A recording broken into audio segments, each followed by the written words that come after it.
bullying is under a microscope now more than ever, I feel like. And I feel like there's parents that feel helpless, right, when it comes to either their child bullying others, but likely more so their children being bullied.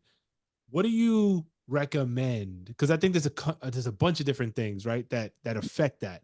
How would you handle something like that, or recommend a parent think about handling it to try to Well, my figure it out? my own personal outlook on that is, like you say, it starts at home. Most children that are bullied or bullying other children are being bullied at home. They're being overpowered at home. They're being taught violence from their parents. They're taught a different level of violence with every whooping. Every whooping makes more violence, and then you have to whoop them harder, and that makes more violence. I don't whoop my children. I discipline my children. I'm never angry at my children. I don't throw things at my children. I don't yell at my children. So they don't go into the world and throw things and yell and whoop. That's what's happening. You're looking at the children of impatient, undisciplined grown-ups. They're the bullies. And their children become bullies.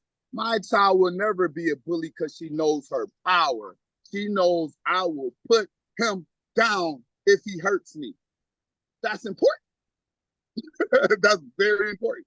So at the end of the day, when they do call me to the office or they say what happened, or my daughter gives her story and he gives his, whatever, I know that I instilled the right things in them.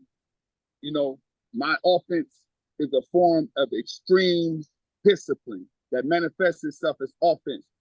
You would never be hurt by me had you not reached your hand out to hurt me. Wow. And that impatient side too, bars, man. that comment is real, man. Like parents that are impatient, that are over, like, overparenting in a sense. Yeah, yeah. I mean, the whooping, yeah, for sure. I could see the whooping part, but I think what would resonate with most parents is the part where he's saying where they're impatient and they're screaming on their kids because a lot of times they're impatient, and it's really they're not organized, they're not disciplined, the parents. Right. And then it translates into the children developing, whether it be anxiety, and then that manifests into bullying potentially, them bullying. That's exactly what it is. I'm all too familiar. I work with Inner City Youth in Jacksonville, Florida. I have a gym called Juggernaut Life Fitness. I literally teach self-defense. I teach discipline. I know what scared looks like. I know how scared people react. I know that two scared people are more likely to fight than two disciplined people or two people who know how to fight. It's literally, once you know your power, you don't have to prove it. Right. You don't need the extra attention. You're not trying to convince anybody that you're not a punk. Once you know your power. And as all my children know their power.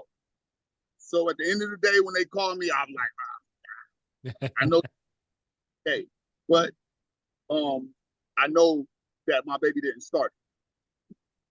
And that's what it comes to. Like, and you'll see it as soon as you pull up to the school. You'll have one loud mouth, crazy parent in a bonnet screaming at the teachers, acting exactly like her child was acting in school.